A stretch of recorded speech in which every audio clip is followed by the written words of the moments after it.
Ayọ̀ ni mo fẹ́ o bàbá, Ọlọ́run ayọ̀ má yọ̀ mí kún o. Nínú ilé mi ayọ̀ ni, nínú ẹbí mi ayọ̀ ni, ìrìn àjò mi o ayọ̀ ni o ayọ̀ ni.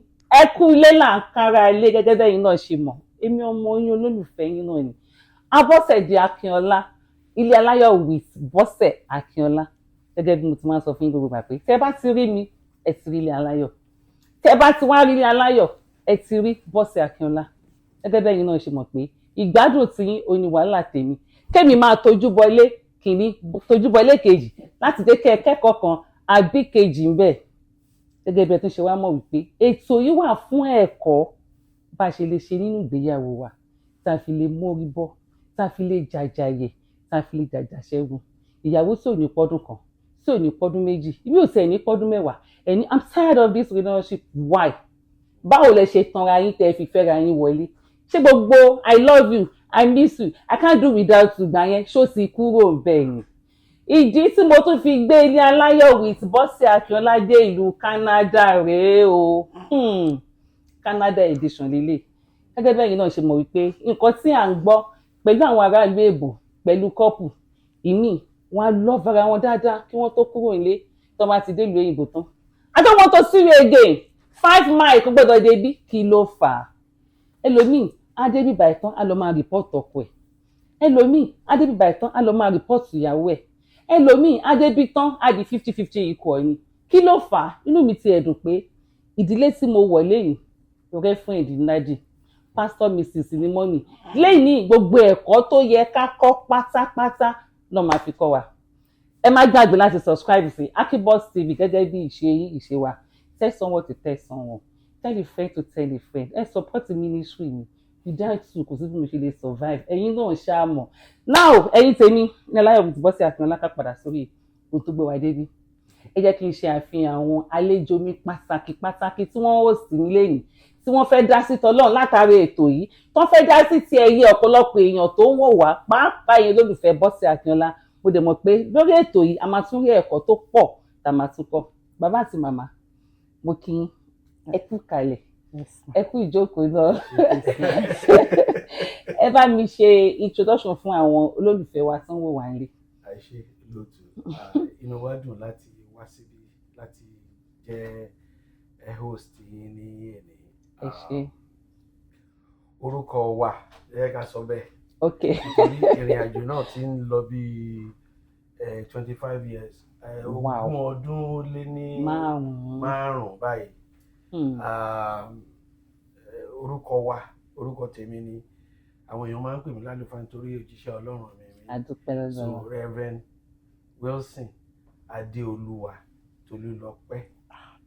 Orúkọ ìyàwó mi olólùfẹ́ mi ìfẹ́ ayọ̀ mi. Okay now. Tọkàntọkàn. Orí mi wú o. Olúfún mi lọ́lá. Mo dúpẹ́ ọlá. Akínwálé náà méjèèjì ń jẹ́. Orúkọ wa nìyẹn. Kò ní bàjẹ́. Ẹ̀yin olólùfẹ́ mi ṣórí sí yín náà máa wú after 25 years dájú sì sọ pé ìfẹ́ mi ayọ̀ ọkàn mi kí ni wọ́n ń pè ìyàwó ẹ̀ kí ló ń pọkọ ẹ̀ kẹ́kọ̀ọ́ ń bí ìtẹ́tò ìwà fún náà ni pé ká kẹ́kọ̀ọ́. Dájú gẹ́gẹ́ bí ẹ ṣe sọ ní marriage yín ti pé 25 years. Ṣé bẹ́ẹ̀ ṣe bẹ̀rẹ̀ nígbà tí ẹ̀ ń ṣe lójú ọ̀nà pé mo fẹ́ fẹ́ ọ fẹ́ mi délé òun náà lẹ́ ń ṣe látìgbà náà títí di àsìkò yìí? Àbí ẹ fi ẹ̀tàn kékeré kan fi tàn wọ́n délé nígbà yẹn? Tí ò bá jù bẹ́ẹ̀ lọ nítorí kéèyàn máa gbàdúrà pé kọ́lọ́ ń yàn fún yàn pé ìyàwó mi ó ti kúrò ní ìyàwó ó ti dọmọ ìyá mi ó ti jẹ̀jẹ̀ mi débi pé tí n bá rò pé ọ̀rọ̀ ìyàwó ni ẹ lè sọ pé ìyàwó ni ó wá láti ilé mi ṣùgbọ́n nígbà tó bá rí ìyàwó ẹ̀ as your friend what else. Ìgbà tí a pàdé between 1991 and early 2000 a lọ sí ilé ẹ̀kọ́ gíga à ń ṣe àgùnbánirọ̀ nígbà yẹn NYSC, National Youth Service Corps, and then ìgbà yẹn àjọ lọ sílé ẹ̀kọ́ gíga kan náà ní Ogun State University lájọ lọ, now Ọlábísí Ọ̀nàbànjọ University ní Àgọ́-Ìwòye, ibẹ̀ náà lòun náà lọ.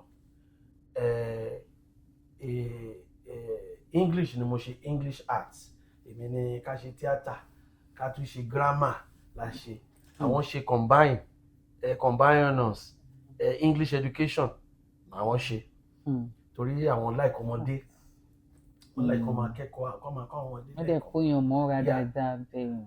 Ẹ jẹ́ mọ̀ pé at least once or twice or 3 times àti ríra, in fact the same set kan, torí àwọn tó ṣe tó rí ìkàtà tó sọ náà ni pé you marry your senior. Àwọn fi ọdún kan síwájú mi ní nígbà táwa ilé ẹ̀kọ́ gíga. Wọ́n síwájú yín wọ school. Not really o. Wọ́n ṣe diploma in law. Èmi kọ́kọ́ ṣe diploma in law. Ìgbà tí mo kọ́kọ́ wọlé, yíyà kan náà la wọlé. Ṣùgbọ́n ṣe mọ̀, a fẹ́ ṣe èmi a ṣì máa sọ lọ. Mo fẹ́ ṣe agbẹjọ́rò, iṣẹ́ tó wù mí nìyẹn. Pé iṣẹ́ agbẹjọ́rò mo fẹ́ ṣe. Ṣùgbọ́n Ọlọ́run ní ètò ayé wa lọ́wọ́. Bẹ́ẹ̀ni. So ìgbà tí mo ta wọ school gbà yẹn, èmi wọlé through diploma in law. Àwọn ṣe direct wọ́n ṣe direct náà fi wọlé ìgbà yẹn náà ṣe English education. So ìgbà tí a tún wò pé mo sáfẹ́ cross láti lọ ṣe degree, ṣùgbọ́n Ọlọ́run létò ayé wa lọ́wọ́ tó yẹ pé mo wá bára mi pé mo kọ cross mo wá lọ ṣe English arts. Mo dẹ̀ máa ń sọ, mo sì ń sọ fẹ́ nìkan ní ọ̀sẹ̀ tó kọjá, mo ní pé tó bá yẹ pé mo ṣe iṣẹ́ agbẹjọ́rò ni mo lè má bára mi ń bì ibi tí mo délé ni, nítorí pé ẹ̀kọ́ tí mo kọ́ ní èdè Gẹ̀ẹ́sì yẹn ó ràn mí lọ́wọ́ gan láti lè understand the context and the dynamics in North America. Ìyẹn lọ bẹ́ẹ̀. So àwọn ṣe tán, àwọn wà ní first batch fún NYSC. In fact ẹ ti ṣe tán, ti ṣe graduation, wọ́n ti ṣe passing out parade. Wọ́n ti ṣe passing out parade wọn tán làwa bẹ̀rẹ̀ tiwa. And it was at the Guardian newspaper nígbà tó máa post gbogbo wa. Àwọn wà ní Guardian, àwọn wà ní advert department, àwọn tó máa ń ṣe kílẹ̀ máa ti ń pè àwọn ìpolówó ọjà, tó bá fẹ́ ṣe ìpolówó ọjà nínú ìwé newspaper. Èmi wà ní editorial, ibẹ̀ yẹn ni mo ti kọ́ ẹ̀kọ́ nípa láti lè jẹ́ journalist. Tá máa ń pè ní akọ̀wé ìròyìn. Ní ọdún náà lọ́hùn, àwọn ẹ̀gbọ́n wa Dr. Ruben Abati tó tún jẹ́ òǹkù tèmi náà látàbẹ́kúta, àwọn ló kọ́ wa nígbà yẹn bí bá ṣe ń kọ ìròyìn. So àwọn wà, so a máa ń ríra, apart from pé a ti ríra once or twice nígbà tá a wà ní school. Mo kàn ti rójú yìí ni. Mo mójú yìí rí. To cut a long story short, bí ọ̀rọ̀ mo ti mojú ìrí wá ní. Ojú òkìrá rẹ̀ wà kó mọ́ lọ. Bẹ́ẹ̀ ni o. Mo rántí ọ̀rẹ́ mi ńgbà yẹn tí wọlé tó wá ń gbọ́n sí Wọlé Ṣádárì. Ó ti one of the editors ní premium newspaper Nigeria ń sìn. So èmi àti ẹlájọ wà ń desk nígbà yẹn ní Guardian newspaper nígbà yẹn pẹ̀lú àwọn ògbóǹtarìgì akọ̀wé ìròyìn nísìn ní Nàìjíríà. Múyìwá Adéyẹmí, Bọ́lájí, kí lorúkọ mo ti gbàgbé last name. Bánjí Àdìsá, àtẹ̀gbọ́n wa Ruben Abati nígbà yẹn, Gbémi náà, mo ti gbàgbé last name, and so many others like that. Padà ṣe ríra nìyẹn. Ìgbà tí mo wá rí nígbà yẹn, ó wọ̀ mí lójú. Ṣé mo school life ó yàtọ̀ sígbà tá a bá jáde. Ó ti look fresher, more beautiful, very attractive. So àwọn wà lókè, àwọn wà nísàlẹ̀. Ṣùgbọ́n journey mi ò jìnnà rárá within the premises. Bá ti sáré cut show, bá ti lọ sókè. Òfà ti fà yín lọ sókè.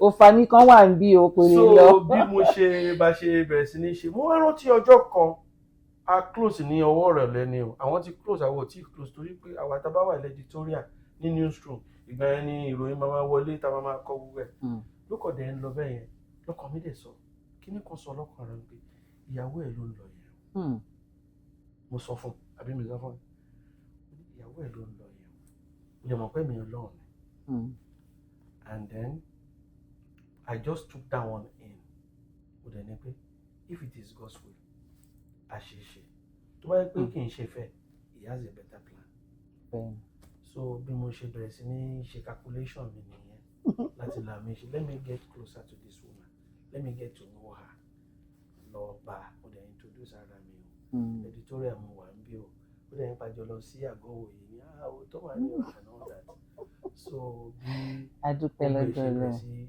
wọnú ara wọn nìyẹn o ló wá ṣe ṣe méjì nìyẹn. mọ́mì dáàdì ti tó sọ̀rọ̀ látàárọ̀ ẹ̀yin ò sọ kankan nǹkan ẹyọ kan ni mo kàn fẹ́ kẹ́ sọ nípa dáàdì irú èèyàn wo gangan ni referent jẹ́.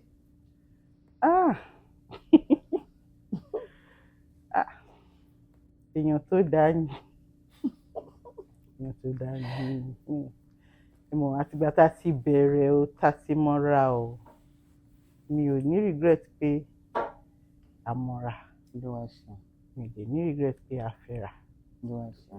ẹ mọ̀ kò sí Yorùbá ní èèyàn ò lè rìn kí orí má bẹ́ẹ̀ni kórí má mì. It's not as if pé ké saint kan ni but ṣe mọ̀ kò sí excesses náà tẹ́ pé ó le tó yẹ pé mi ò lè cope pẹ̀lú kò sí pé fáàrí mi gan ni mo ní excesses kò so èèyàn dáadáa ni èèyàn tó jẹ́ pé he is very considerate very loving very caring and tó bá ti ń ṣe nǹkan tó bá di pé kinní kan mo lè sọ pé at the initial stage tẹ́ pé the only thing tó kàn jẹ́ pé ó bóyá ó dà pé bóyá ó fẹ́ jẹ́ issues ni pé communication torí mi mọ bóyá ń sọ̀rọ̀ tí ẹ bá ṣe nǹkan fún mi tó bá bí mi inú mi ní sọ̀rọ̀ mo máa gbé sínú àpò bẹ́ẹ̀. mo máa gbé sínú ni tó bá dé stage kan tó bá ti pọ̀jù máa fi máa react. bẹ́ẹ̀ni. òyìn sẹ́ẹ̀kì sọ pé kò báyìí ló ṣe fún mi o. kò sí ẹni ṣe é explain mọ́ tó ti pẹ́. tó ti pẹ́ mo máa ń sẹ́ pé kó mọ nǹkan tóun ṣe fún mi mo máa fi react but ìgbà tó wá yá látàrí pé ó dà pé communication òun náà máa sọ pé ẹ máa sọ nǹkan tó bá bí ẹnu nígbà tó bá bí ẹnu kó ṣe kó máa dákẹ́ so tàtà dẹ tí mo bẹ̀rẹ̀ sí máa sọ ṣá gbogbo ẹ̀ ti bẹ̀rẹ̀ sí yes everything wá di pé kínní ìgbà míì tí bá sọ ó lè máa bọ̀ sí àpò tó dà alárẹ̀ but a ṣe ìgbà náà ni pé ókè ó sọ ẹ̀dá má bínú. ẹ̀yin olólùfẹ́ wa ṣe é ti gbọ́ ṣe ní nǹkan tí wọ́n sọ yìí ẹ̀yin nìkan kọ́ ló bá rí ó bẹ̀ mí tí mo jókòó yìí náà rí orí mi ìmẹ́jọ́ tí tó pọ̀ nǹkan dẹ̀ tètè máa ń pin mí lẹ́nu àmọ́ nǹkan máa dùn wá o ká sọ̀rọ̀ síta àní sọ ẹ jẹ́ ká ṣàtúnṣe tá a bá ti rí nǹkan táwọn ọkọ wa ṣe fún wa tí ò tẹ́ wa lọ́rùn èyí tá a máa pàìlì ẹ̀jọ́ fún wọn pé kíní alágbájá ó ṣe nǹkan tí ò dáa tó máa ń rántí pé ọkọ mi á sọ pé ìyá bùnmi ṣó lè sọ̀rọ̀ ni sọ̀rọ̀ kí ló ṣẹlẹ̀ so ẹ jẹ́ ká ṣàtúnṣe lórí yẹn ṣe pé ẹ̀kọ́ kan lélẹ̀ ẹ má jẹ́ ká ṣe bẹ́ẹ̀ mọ́ tẹ̀mí bí ẹ lóògùn rẹ̀ tọkọ wa bá ṣe nǹkan káyìtì bí wọ́n lójú ẹsẹ̀ pé dáàdì ẹ ṣe nǹkan báyìí àwọn náà àdéhùn táwọn náà kì í ṣe wèrè tó fi di pé gbàgbù àwọn ohun tẹ́ ṣe ó dà má ṣe bẹ́ẹ̀ mi ní ṣe bẹ́ẹ̀ mọ́ dáàdì tí mọ́mì bá ti gbé ṣe wọn dé báwo lẹ́yìn ṣe máa ń háyọ̀ nẹ̀. I am a very expressive person. Okay. Mo máa ń express ara mi ń fẹ́ kí ó máa ń kéèyàn tó lè ṣẹ̀ mí ó máa pẹ́ díẹ̀ kì í ṣe pé bóyá mo fi ń gbéraga bóyá mo ń boast ṣùgbọ́n tí n bá ti rí pé tó bá yẹ pé nǹkan ṣẹlẹ̀ láàrin wa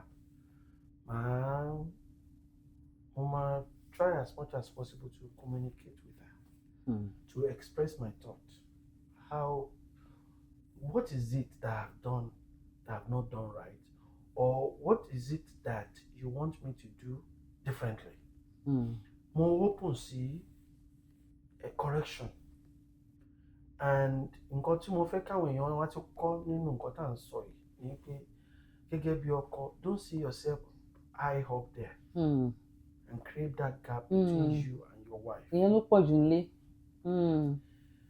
ṣe rí ìlú tàdé wà yìí kò gbárù ẹ̀ ṣùgbọ́n a gbọ́dọ̀ gbàgbé ibi tá à ń bọ̀.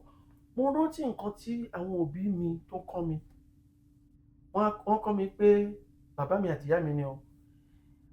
Àwọn ìyàwó yín ò ń ṣẹrú yín o. Bẹ́ẹ̀ni. Àwọn ìyàwó yín ò ń ṣẹrú yín o. Ẹ gbọ́dọ̀ fi ìyàwó yín sí kitchen kẹ́yìn máa ka newspaper ní sitting room. Ẹ gbọ́dọ̀ wà ńbẹ̀ pẹ̀lú wọn ni. Nípa orí ọ̀fẹ́ Ọlọ́run, in the last 25 years, ìyàwó mi ló jókòó yìí. Ìgbà tá a dé Canada, mo dìídì sọ fún ni. Mo ní ò ní ṣoúnjẹ mọ́. Mo ní ò ní ṣoúnjẹ mọ́. And I took that role over. Ó máa ń ṣoúnjẹ o, but tí pé ká máa support, ká máa help. Tó bá fẹ́ lóun fẹ́ ṣoúnjẹ náà, àjọ máa wà ní kitchen. Then we'll be able to communicate. So tí nǹkan bá wà nínú ẹ̀ at that time, ìgbà yẹn gangan máa mọ̀ pé nǹkan báyìí àádẹ́ lè sọ àmọ́ àyà yan out. Àbí kó máa lọ bí iṣẹ́. Most of the time tó bá ń lọ bí iṣẹ́, mo tún pinnu, mo sọ fún Ọlọ́run, mo gbàdúrà fún Ọlọ́run pé fún mi níṣẹ́ tó máa fún mi ní time fún ìyàwó mi. Mo fẹ́ máa gbé lọ, mo fẹ́ máa gbé bọ̀. Kì í ṣe pé kò lè drive. Ṣùgbọ́n is my joy to take her. Tí n bá ti kó lọ ọ́fíìsì, máa gbé lọ, máa tún lọ drop ẹ̀, máa tún lọ gbé láàárọ̀. And I'm telling you, in the process, a máa sọ̀rọ̀ tí nǹkan ò bá lọ, tí ò lọ, a máa tètè mọ̀, ó dẹ̀ máa sọ. And if there is anything that I've done wrong, òun náà mọ̀, I apologize. Sorry. We are all human beings. I'm not a kind of servant or a servant of God that want to think that, oh, I know everything and I have to lord it over my wife. No. We are equal before God. And I have to listen to her. Bíbélì ní pé iron sharpens iron. So a friend sharpens the countenance of a friend. Ó tún ní pé woe unto him that walk alone. Tó bá ṣubú kò ní sẹ́ni tó gbé. Ó ní ṣùgbọ́n the one that is blessed, wípé tó bá ní ẹni tó yẹ pé olùrànlọ́wọ́, tó yẹ pé tó bá ṣiṣẹ́, á rí èèyàn láti lè fà á dìde. Ọ̀pọ̀lọpọ̀ ìgbà lèèyàn máa ti ṣubú nínú ọ̀rọ̀, nínú ìṣe. Ṣùgbọ́n òun jẹ́ nìkan tó quiet. Ẹ mọ̀ pé àwọn reverend, àwọn pastor, a máa ń sọ̀rọ̀ gan. Èmi wà very expressive. Òun dẹ̀ quiet. So Ọlọ́run really mọ̀ pé ẹni tí mo need gangan lélẹ́yìí tó dẹ̀ fún mi. So in the last 25 years, I just give all the glory to God. Fún oore ọ̀fẹ́ tó fún mi pé tí anything tó bá ń ṣe, tí n bá ti get sense yẹn, tí n bá ti bèrè, there is a way we just do it. In fact, ni mo gbà tá parí ẹ̀. We just talk over it and everything will go like that. Glory be to God. Olúwa ṣeun. Ẹ ṣé gan ni. Dádì, ẹ̀yin gẹ́gẹ́ bí òjíṣẹ́ Ọlọ́run, àwọn tí wọ́n wá, tí wọ́n gbé ìbágbépọ̀ wọn pọ̀ ọdún kan mọ́ ọdún méjì tán fi ń túká, ìmọ̀ràn wo lẹ ní fún wọn? Ẹ ṣé olóòtú. Yes, sir. Mo máa ń fi ara mi ṣàpẹẹrẹ. Show me your friend and I will tell you the kind of person you are. Mi ò fẹ́ máa lo instances àwọn èèyàn, mo fẹ́ máa lo instance life for me because I believe that I have to live a good life, worthy of example. Ṣé wàá nu ìwé mímọ́? So mo máa ń sọ fún wọn, mo dẹ̀ ń sọ fún àwọn èèyàn náà tó ń wò wá, tó dẹ̀ ń gbọ́ wa, ní pé you have to walk the walk and walk the talk. So àwọn tó jẹ́ pé within 1 year relationship wọn ti pack up. Sùúrù, bàbá wa kọrin, chief commander, evangelist, wọ́n kọrin, sùúrù ni bàbá wa. Sùúrù kì í ṣe bí àwọn ìyàwó bá ṣe gbé láti máa gbà. Ìgbà míì máa wà, wọ́n máa sọ̀rọ̀ tó jẹ́ pé wọn kò lè bára lọ, ṣùgbọ́n a gbọ́dọ̀ gbà sára nìkan ní sùúrù. Ẹni méjì gbọ́dọ̀ máa bínú at the same time. Okun kì í wó ruru káwa ruru. Ìgbà tó ń bá bínú yẹn, èmi gbọ́dọ̀ di, báwo ló ṣe máa ń pè, as gentle as lamb. You understand? As gentle as lamb. Ìgbà tèmi náà tó bá yẹ pé nǹkan kan ń gbé mi lọ́kàn, ó dẹ̀ easy fún òun láti wọn tèmi because ìmú are very expressive màá fi body language sọ fún mo dẹ̀ lè sọ fún ṣùgbọ́n mi ìbò quiet kò fi bẹ́ẹ̀ sọ̀rọ̀ ó máa ń tough but the moment n bá ti mọ̀ ó kúkú sọ̀rọ̀ ìgbà mi máa béèrè pé ó kò sí nǹkan tó ń fẹ́ sọ ìkọ̀kọ̀ wà so and I know pé maybe ó kọ́ yẹn náà láti lé because mọ́mí yẹn náà quiet and thank God and dad is like me he's like me we are both I'm like him too in terms of expression courage disposition so àmọ̀ràn tí mo ní fáwọn tó ń gbọ́ wa tó ń dẹ̀ ń wò wá ní pé sùúrù ni bàbá ìwà tá bá jẹun tó bá dùn á gẹ́ra wa jẹ ẹ̀jẹ̀ ayọ̀ ṣọmọ aláàní jẹun mọ́ ni the same moment náà á tún jẹun so eyín àtàyè àwọn máa ń jà and when things come like that ká ní sùúrù fúnra wa ká dẹ̀ máa jẹ́ kí third party ó dá sọ̀rọ̀ wa pé nǹkan kan ṣẹlẹ̀ nísìnyí o mo fẹ́ lọ sọ fún àwọn ẹ̀gbọ́n mi àbí mo fẹ́ lọ sọ fún àwọn òbí mi the same thing with her too we learn that and wọ́n sọ yẹn fún wa so and mo máa ń share experience mi pẹ̀lú àwọn èèyàn táwọn èèyàn bá wá fún counseling tó bá fẹ́ ṣègbéyàwó máa ń sọ fún wọn pé look gbogbo nǹkan tí ojú bá rí kọ́lẹ̀ ni ó máa sọ because ìgbà míì nǹkan tí ẹnu ṣe ní problem tí ìwà ṣe ní problem nítorí pé ojú tó rí tí ó tẹ́nu yẹn ò lè padà mọ́ ni because your eyes will always put you in trouble by what you say right so sùúrù ní bàbá ìwà and then oore ọ̀fẹ́ pé kí èèyàn máa gbàdúrà fún oore ọ̀fẹ́ pé tí sùúrù kọ́ lọ́run lè fún yàn ní sùúrù ẹ̀ pé there is one thing to have that patience to ask for the patience there is another thing pé kéèyàn lè practicalize it like the saying goes patience is a virtue not everybody has it.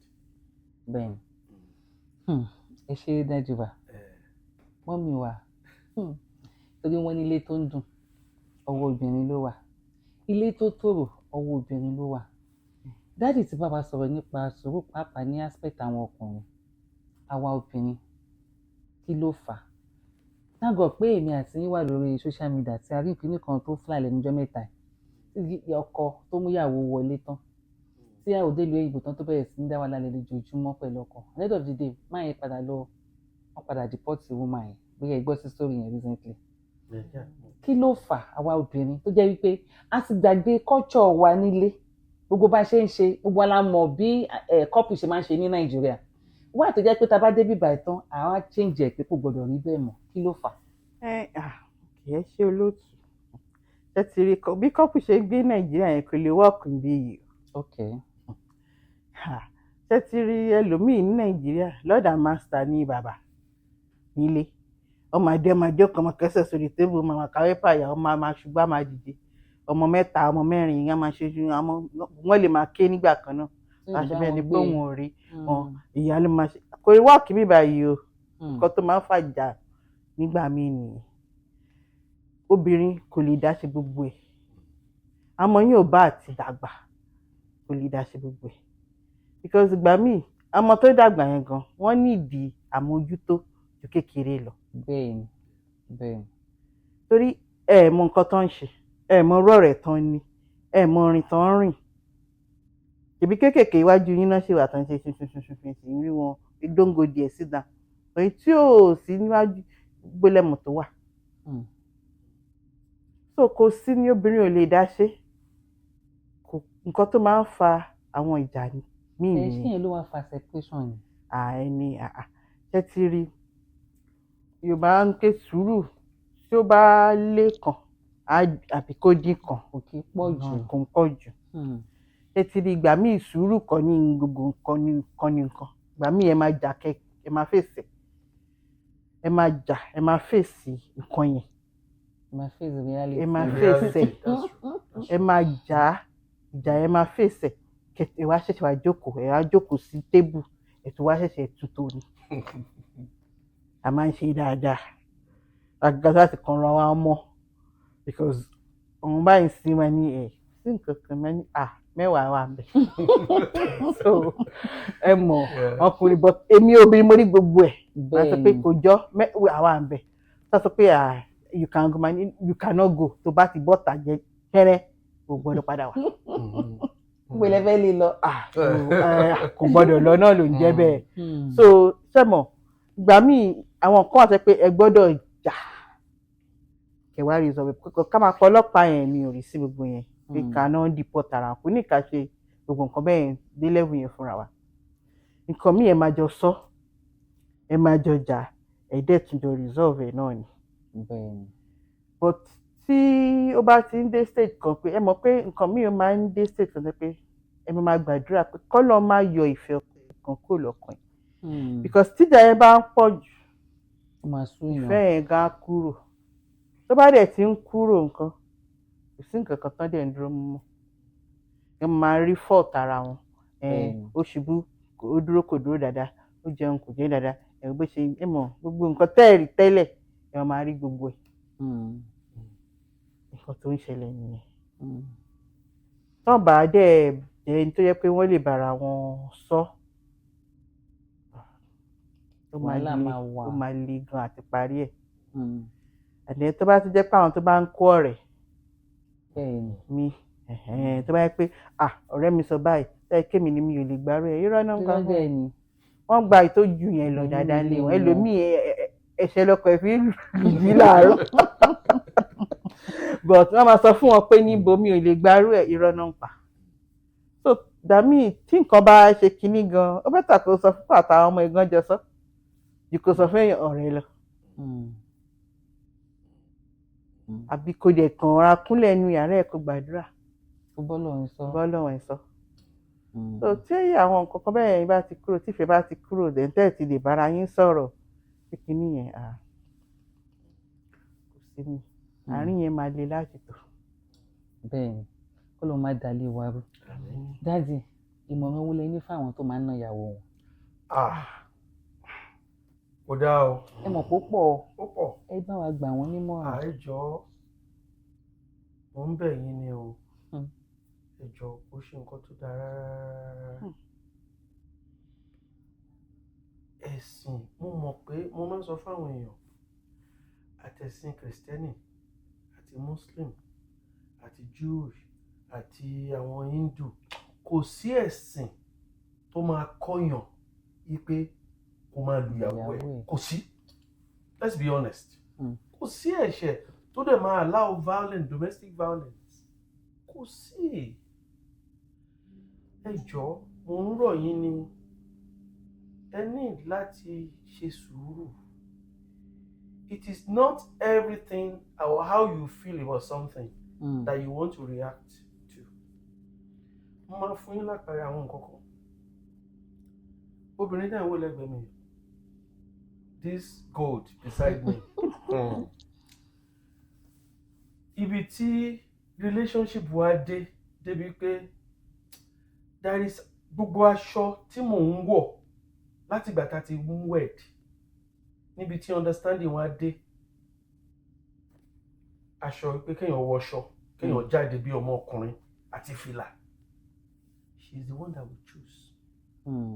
Mi mọ bó ṣe mọ measurement mi.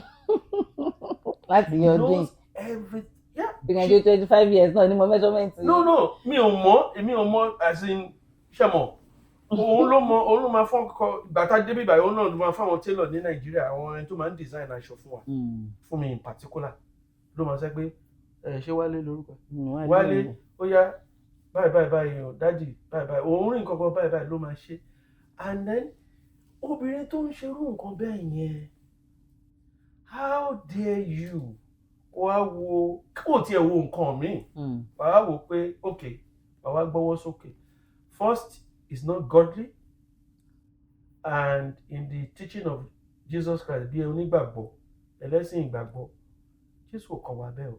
Bẹ́ẹ̀ni.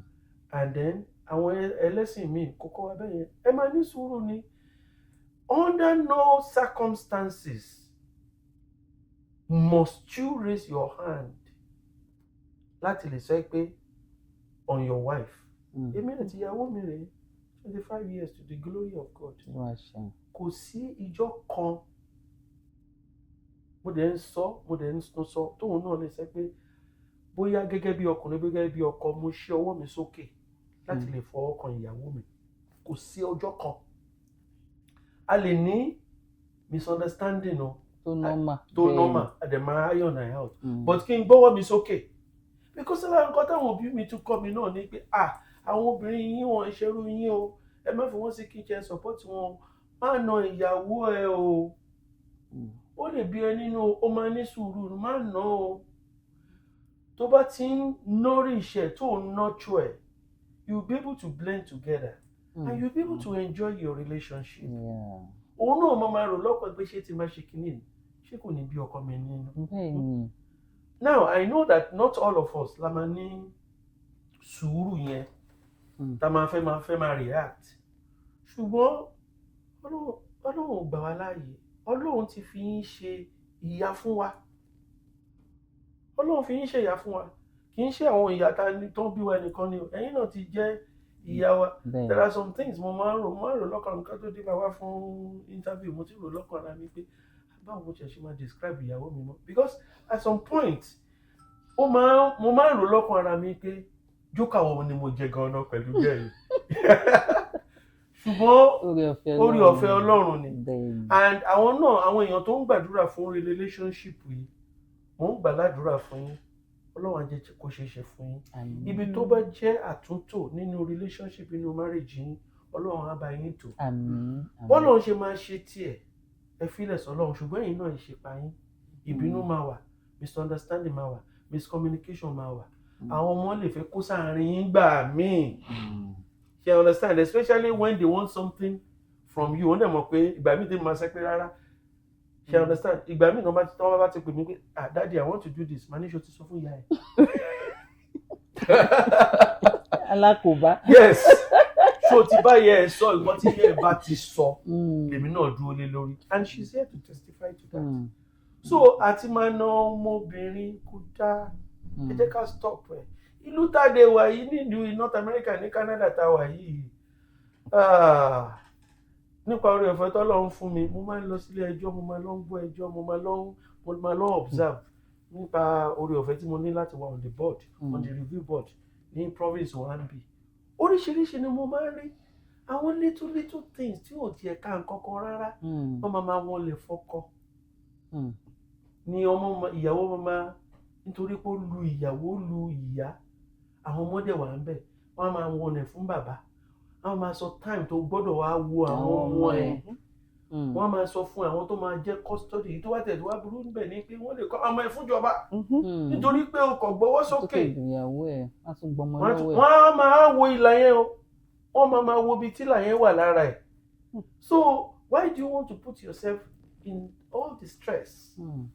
So ìyànjú mi fáwọn èèyàn ni pé o stop it, don't even think about it and don't dare because Ọlọ́run ti fi yín ṣe Ọlọ́run ti fi ṣe ìyá ó ti fi yín ṣe ìyá fún wa ìyá náà lè máa jẹ́ ìyàwó tèmi èmi ń gbàdúrà ẹ̀ pé kí ó jẹ́ bí aya fún ọmọ tèmi náà ni o àwọn tó dẹ̀ desire nǹkan tí irú èmi ti yẹn enjoy ìsìn in this last 25 years Ọlọ́run á ṣe fún ọ. Àmín. Ọlọ́run á ṣe. Àmín. Ẹ ṣé gan-an mo dúpẹ́. Ìrìn àjò 25 years kò máa ń ṣe ìrìn àjò kékeré nínú ayé. Bóyá tí máa tẹ̀ ní kí n béèrè pé iṣẹ́ ṣe máa ń rántí ṣe I love you síra yín. Of course. Why not? Ìyàwó mi máa ń ṣàì òun wà ó máa ń tijú gan. Torí tí àwọn kan máa ń ṣe prógámù kan tó máa ń ní pé ọkọ ẹ kò ṣe I love you mi ìlówó lọ́wọ́ o kí ló ṣẹlẹ̀? Àbí kọ́kọ́ mi pé ìyàwó ẹ pé ìyá Kádíjà I love you ni ṣé àìsí nọ́mbà pé ìyá Kádíjà lẹ pé ṣé kí wọ́n rí bẹ́ẹ̀. A sì máa ń ṣe a máa ń lórí ọ̀fẹ́ láti ṣe and then ìgbà míì akọ̀máwé ìgbà míì akọ̀ lè ń gbé you love me mani when I love you perfectly well a ní lẹ́nìí mo fẹ́ kó bá mi ra restaurant nǹkan báyìí ni mo fẹ́ jẹ nǹkan báyìí ni mo fẹ́ jẹ nǹkan báyìí ni má dẹ̀ lọ máa rà. Ìgbà míì a ní you love me mani yes I love you a ní the last time tó sọ bẹ́ẹ̀ bóyá mo need $100. Àwọn ti fi blackmail yín bẹ́ẹ̀ yẹn ṣe mọ̀ bẹ́ẹ̀. No. Well, nǹkan tí marriage is a sealed envelope, one chance ni. Èmi ti wọ one chance yìí for life. And I'm enjoying the romance. Oníbàjẹ́. Alágbára Ọlọ́run. So tó kàn sọ fún mi the last time ó ní wípé jọ ṣo lè spare mi bí $100 or $200 and all that. Mo dẹ̀ ní pé okay another mo ní nǹkan báyìí ló ṣẹlẹ̀ pé ó ní kí jọ mo ní ò ní láti bẹ̀ mí. Màá dá padà fún another. Mo wá rántí pé ìgbà tí mo send owó yẹn sí ìgbà tí mo wá after some few days ó wá ń béèrè lọ́wọ́ mi pé owó yẹn kọ́ mo ní nǹkan tó ṣẹlẹ̀ ní kìí ṣe bó ló lọ́ọ̀fù mi náà lọ́ọ̀fù mi ò gbà mọ́ mi ò fẹ́ you hold it. So that love jẹ́ kí attachment that expression kókó òun lè máa tijú o ṣùgbọ́n èmi máa ń make it happen ó dẹ̀ máa ń respond the same way through text messages. Ẹ̀yin náà má tijú mọ́. Ẹ̀yin olólùfẹ́ wa ẹ máa ṣe o ẹ wò ó ṣe ti rí wípé ilé aláyọ̀ ni mo gúnlẹ̀ sí ilé àtọ̀nà wọn ò ní dàrú Ọlọ́run wà ní dá ẹ̀san sáàrin wọn kò ní dá wàhálà sáàrin wọn wọ́n á tún lora wọn pẹ́pẹ́pẹ́pẹ́ bẹ́ẹ̀ ló ṣe máa rí. Mo dàbọ̀ pé a ti rí ẹ̀kọ́ kan àbí méjì kọ́ nínú ilé tí mo tún kalẹ̀ sí lẹ́yìn. Ẹ̀yin olólùfẹ́ wa wọ́n ní ká ṣe sùúrù nínú ìrìn àjò àtọkùnrin ni àtobìnrin ni ẹ jẹ́ ká fi sùúrù ṣe torí nǹkan kan kọ́ torí àwọn ọmọ wa. Dájì máa ń fi kinní kan sínú ọ̀rọ̀ wọn tó máa ń sọ̀rọ̀ pé irú ìyàwó àwọn làwọn fẹ́ kọ́ mọ àwọn fẹ́ ṣé wọ́n lè sọ bẹ́ẹ̀. Ìyá náà tó fẹ́ ọkọ tó wà lọ́ọ̀dẹ ọkùnrin kan ṣó lè gbàdúrà irú ẹ̀ fún ọmọ ẹ̀ ọkùnrin.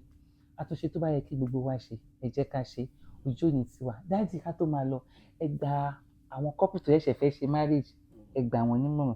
Àwọn tẹ́gùn bá pè báwo ni ìgbéyàwó ṣe rí ẹ bá wa gbà wọ́n nímọ̀ràn ẹ fi ọ̀rọ̀ Ọlọ́run ẹ fi bọ́ wa. Ẹ ṣé o lóòtú ẹ jẹ́ kí n bẹ̀rẹ̀ from the last one ṣe rí àwọn tó jẹ́ pé kí lẹ sọ náà the last one pé àwọn tí ẹ̀rù ń bà láti wọ ìrìn àjò tí ẹ̀yin enjoy yìí ẹ bá wa sọ̀rọ̀. Marriage is sweet. Wow. It is sweet. Tí n bá sọ̀rọ̀ yìí nígbà tá a wed èló ni salary mi èló ni 10,000 25 years ago. 10,000. Wow. 10,000. Ìgbà yẹn jẹ́ kí n mú kàn fẹ́ fún yín ní a little bit of background. Ìgbà yẹn mo ń ṣiṣẹ́ torí nípa ọ̀rọ̀ acting náà mo mọ díẹ̀ náà pé a tún kọ́ ní ilé ẹ̀kọ́ gíga a kọ́ ní school. Mo ń bá Jọkẹ́ Jacobs ṣiṣẹ́ nígbà yẹn. Actress Jọkẹ́ Jacobs. Àwọn kan ló fún ọmọ wa lórúkọ ní Àjọkẹ́. Àjọkẹ́ torí ẹ̀gbà ọ̀dọ̀ wọn ló máa wà nígbà ìgbà tá a bí ọmọ yẹn. Wọ́n ní NGO kan gbà yẹn Women Development Center. We dey call a lot of things pẹ̀lú wọn jọ ní pẹ̀lú Bùnmi Yísan di àwọn ní producer Èjì Òwúrọ̀ àwọn ló ṣe Èjì Òwúrọ̀ àǹtí yẹn ló ṣe Èjì Òwúrọ̀ àti Jọkẹ́ náà àti ń bẹ̀ and then akínú mo tẹ̀lé sọ̀rọ̀ ọlọ́mọ fẹ́. ọ̀rọ̀ lórí àwọn tẹ́rù ń bá wọn àwọn tẹ́rù ń bá láti wọ ìgbéyàwó tó ṣe ìgbéyàwó jù. Nígbà yẹn mo ń ṣe fún wọn àti Jọkẹ́ dẹ̀ máa sọ ń gbà yẹn pé we know that as we are paying you it may not be enough but we can see that you always talk about your wife mo fẹ́ lọ rí ìyàwó mi o mo fẹ́ lọ rí ìyàwó mi o mo fẹ́ lọ rí ìyàwó mi o and from 10,000 to I don't want to mention it. To God. She understand? Glory to God. Blessing yẹn máa wá. Bẹ́ẹ̀ni. Máa rò lọ́kàn ara ẹ bí blessing yẹn ṣe máa wá. Ṣùgbọ́n oore tó wà ní ìgbéyàwó Ọlọ́run ti fi síbẹ̀ adùn tó wà níbẹ̀ Ọlọ́run ti fi síbẹ̀. Ìwọ pé àwọn ọmọ tó kọrin ó ní pé baby calm down. You calm down. You calm down. Tó bá ti calm down, kó fi everything lẹ̀ sọ́wọ́ Ọlọ́run. Journey yẹn lọ́lọ́run máa bá yín ṣe. Lọ́lọ́run máa bá yín ṣe. Nípa bó ṣe máa ṣe on both sides nípa father's side or my side or our own side tẹ́mi bá tẹ̀ tí ń ronú pé báwo lọ̀rọ̀ dáàdì báwo lọ̀rọ̀ ọmọ mi náà lòun náà rò bó ṣe máa ṣe and we don't even know how the blessings how they come to us in a mysterious in a miraculous way lọ́nà dẹ̀ meet gbogbo needs wa ṣe understand láti Nàìjíríà títí tá a fi dé bíbá so ìyànjú mi ni pé there is sweetness in marriage. Marriage is sweet. Adùn wà ń bẹ o. Ìwọ kan ní farabalẹ̀ kó enjoy ẹ̀. Ó lè le nísìn nígbà tó bẹ̀rẹ̀ yìí. Àbí ojú ẹ̀rù ń bà yí pé tí máa lọ sínú ẹ̀ pé how will I be able to do it bóyá o dẹ̀ ti rí bàbá ìyàwó àbí ìyàwó tó sọ pé ọmọ wọn ò lè fẹ́ tálíkà o ìwọ calm down Ọlọ́run ló ń ṣe Ọlọ́run á dẹ̀ ṣe fún ẹ nírọ̀rùn our own is a testament to that gbogbo nǹkan tí Ọlọ́run fún wa lórí ọ̀fẹ́ especially èmi láti go through láti ní tí n bá look back I will not be where I am today without the support of my wife. A fẹ́ ṣiṣẹ́ community ni even láti ilé a ní wo máa lọ mò ń gbàdúrà fún wa. À ń ṣe meeting dòru nínú iṣẹ́ ìránṣẹ́ yìí náà à ń ṣe meeting dòru ìgbà míì wọ́n yẹ another ìgbà míì ó máa débi pé stress ti ń dé o ojú ẹ ti ń pọ́n o ní láti rest o ní láti lo gun ṣó ti lo medication ẹ so these are the things tó yẹ pé ìyá èèyàn lè máa rántí bàbá èèyàn lè máa rántí ṣùgbọ́n tó ń bẹ ẹgbẹ́ tó mọ̀ ẹ́ dáadáa we be able to help and support you so ìgbádùn yẹn pọ̀ rẹpẹtẹ ṣe understand then date night náà ó lè máa owó yẹn lè máa ṣe bó ṣe jẹ́ bó jẹ́ ìwọ tó wà Nàìjíríà bó jẹ́ 2,000 ló ní tó sẹ́ pé òkè àbí 3,000 things are difficult now bó jẹ́ 5,000 ní ó yẹ lọ sí. ẹ máa ń lọ jẹ pọ̀ bí ń gbà yẹn. nígbà yẹn wọ́n lọ jẹ́ pọ̀ bí. àwọn àlejò jáde àwọn àlejò point and queue àwọn àjẹjà. ó wá kù 7,000. ìyá ṣàǹjẹ. èmi náà ń ṣiṣẹ́. òun náà ń ṣiṣẹ́ ń gbà yẹn so asára yọ ọmọ ra wọn gbà yẹn and things work. The intention mind yẹn ló important and we thank God today so má jẹ́ kẹ́rù bá ẹ o orí ọ̀fẹ́ Ọlọ́run ó ti tó fún ẹ ìyẹn ni pé kó gbà just calm down then ìwọ ẹ̀yin tẹ́tí wà ń bẹ̀ tó yẹ pé ẹ̀ ń wò pé ó ti ń sú yín ẹ má yẹ kó sú yín o use our own as a point of reference and testimony and God will meet your need. Amen. In Jesus' name. Amen. Ẹ ṣé gan. Ẹ ṣé gan kí n tó lọ ṣé mọ́ mi ní ẹyọ kàbí méjì tẹ́fẹ́ bá wa sọ fáwọn olólùfẹ́ wa bí ìmọ̀ràn. Okay, máa sọ nǹkan tí màá sọ ni pé it's not how far It's but how well. Tẹ́tí ẹlòmíràn lè date for 13-15 years. Bẹ́ẹ̀ni. Kán fẹ́ra wọn kó jẹ́ ọdún yẹn gan ni gbogbo ẹ̀ máa dàrú. Àwa ń sìn 6 months péré la fi date. 6 months. Bẹ́ẹ̀ ni o. 6 months péré ni. Ẹ̀dẹ̀ understand ara yín. So kò kí ń ṣe pé bó bá ṣe pẹ́ sí àbí bó ṣe pé kinní kan ni kéèyàn kọ́ fi tọ́lọ́run síwájú ni ohun gbogbo ìyẹn ní first thing. Tọ́lọ́run bá ti wà nínú nǹkan tẹ́ ẹ̀ ń ṣe gbogbo ètò kún ọ̀nà kéèyàn ṣoògùn ni. Bó ṣe pé bóyá kò ní sí up and down but ẹ máa lè manage. Ẹ bá dẹ̀ tí ń lè manage nǹkan tó wà láàrin sí nǹkan tó dẹ̀ kù mọ́. My dear ẹ má bínú ìtẹ́lọ́rùn ìtẹ́lọ́rùn ojú mi ò tó ọwọ́ mi ò tó máa fi gọ̀gọ̀ fà á èmi dúpẹ́ lọ́wọ́ Ọlọ́run wípé mo níyàwó tó nítẹ́lọ́rùn ẹnìkan sọ fún mi recently ó ní reverend ó ní I see that you are a very content person I said I am ó dẹ̀ máa ń show ó dẹ̀ máa ń make sure pé that contentment that spirit of contentment ó wà ń bẹ̀ ìgbà míì máa wà èèyàn máa rí àwọn contemporary tó yẹ kí wọ́n ṣe pé just know that your own time will come and have a partner that understand your body language ìtẹ́lọ́rùn ó dẹ̀ pẹ̀lú nǹkan tí a fi ń bára wa dì tá a bá mọ̀ pé a fẹ́ ṣe nǹkan ẹ má bínú pé mo take time no. a fẹ́ ṣe nǹkan ìgbà tá a máa ní tọ́lọ̀ máa pèsè ilé fún wa ń bì báyìí we took our time we didn't rush she went to school. Èmi náà ìgbà tó ṣe tiẹ̀ tó bẹ̀rẹ̀ iṣẹ́ tó ti wà pé kìíní ó dẹ̀ sọ fún mi náà ó ní mo fẹ́ lọ sí school mo ní pé àgbà tí mo fẹ́ lọ sí school I have to travel to Toronto. She did everything a woman will do to support me tí mo fi lọ ìgbà tí mo tún padà dé tí mo tún fẹ́ lọ another one ní ibi báyìí the same thing tí a fi ṣe everything so we took our time so by the time táwa máa get ibi tá à ń gbé ń sìn things were so easy for us because rush ara wa ìtẹ́lọ́rùn dẹ̀ wà àwọn nǹkan táwọn èèyàn ń ṣe understand so Ọlọ́run dẹ̀ bless ẹ̀ and ẹ̀ ráwọn ọmọ wa lójú ẹ̀mí wa and they are growing in fact máa wù wọn kan pàápàá ìmí tó bá wù tó bá ṣe kankan mani this is me o. adúpẹ́ lọ́wọ́ Ọlọ́run fún orí ọ̀fẹ́ tọ́lọ́run fún wa. Olúwa ṣe kò ní bàjẹ́ láṣẹ Ọlọ́run ẹ tún lóra yín pẹ́pẹ́pẹ́ o àmín iṣẹ́ àwọn ọmọ yín náà máa wá ṣojú yín. àmín àmín ẹ ṣé. ẹ̀yin olólùfẹ́ wa iṣẹ́ ti rí báyìí ẹ̀kọ́ pọ̀ nínú ìrìn àjò ọ̀sẹ̀ yìí tí ò ń ṣe kékeré wọ́n ní ká ní ìtẹ́lọ́rùn ká má wàgò aláàgò ṣiṣẹ́ ohun tọ́wọ́ mi ò tó ká má fi gọ̀gọ̀ fà á.